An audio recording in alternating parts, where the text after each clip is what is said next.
Halo geng. Okey geng, tips untuk hari ni bukan apa nak sharing ni kan.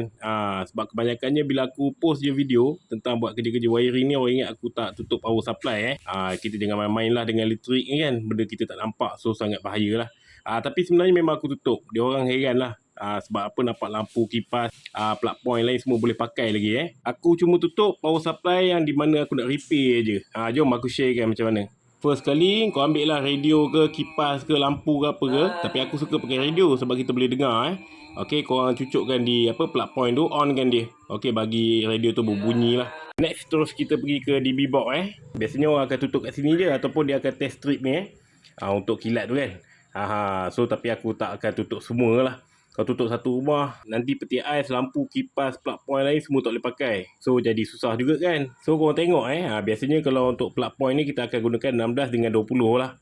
Kalau bawah daripada tu untuk lampu dan kipas. So kita test tutup satu persatu. Sampailah bunyi radio tadi dia berhenti lah. Dia senyap gitu kan. Maksudnya betul lah tu MCB yang tu lah. Okey, yang supply ke power kat dia. Korang jangan risau method macam ni tak rosakkan kita punya peralatan elektrik kat rumah lah. Sama juga kan macam trip kan. Semua akan jadi off juga. Betul tak? Okey, so rupanya MCB yang last kali ni yang power supply untuk plug point tadi lah.